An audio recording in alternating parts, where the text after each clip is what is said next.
Well, it's time for duty in Djibouti. It's time for duty in Djibouti. It's time for duty in Djibouti. Doop, doop, doop, doop, duty in Djibouti.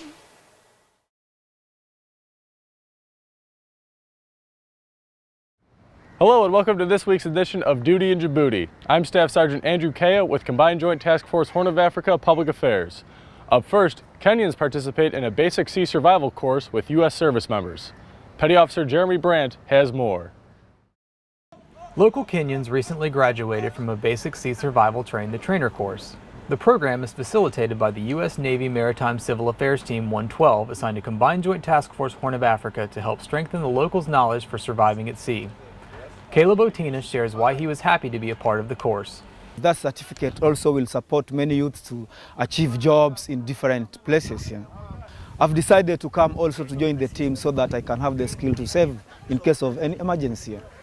Fishing and working on the water is a way of life for many of these locals, who are now learning new ways to respond to emergencies on the water. We teach the locals about basic knot tying, navigation, boat safety, first aid, CPR, and if time permits, we have a representative from the Kenya Maritime Authority come down and teach about maritime law. The hope is to exchange this knowledge with the locals, who will then share what they have learned with their families and friends. It's great since we have attained it and we have our certificate. It means that we are going also to train and help our brothers and sisters on the ground to have the same knowledge. Yeah. Reporting for Combined Joint Task Force Horn of Africa, I'm Petty Officer Jeremy Brandt.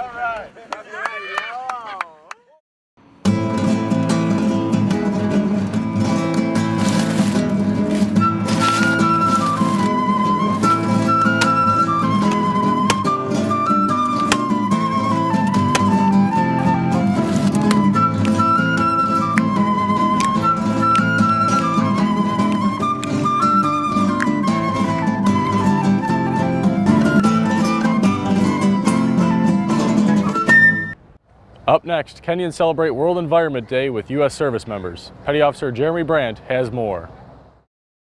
Service members of the U.S. Navy Maritime Civil Affairs Team 112, assigned to Combined Joint Task Force Horn of Africa, celebrated World Environment Day alongside their East African partners in Kenya. MCAT 112 and other U.S. and African organizations helped plant nearly 600 casuarina tree seedlings at a local primary school as part of the celebration. Our team participated in a tree planting ceremony at a primary school today. And what we did was, in partnership with a number of different organizations in the area, we came to this school, we worked with the children, we worked with the faculty of the school, and we planted casuarina tree seedlings. Irene Mlanga, a Digital Opportunity Trust Program Assistant, explains why they participated in the tree planting ceremony.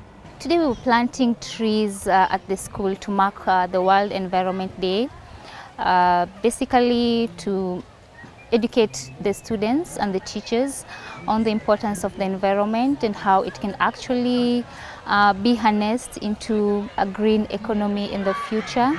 Following the ceremony, the children performed skits and traditional dances for their guests. It's very important for us to be part of this initiative so that we can also see ways on how we can embrace conserving the environment.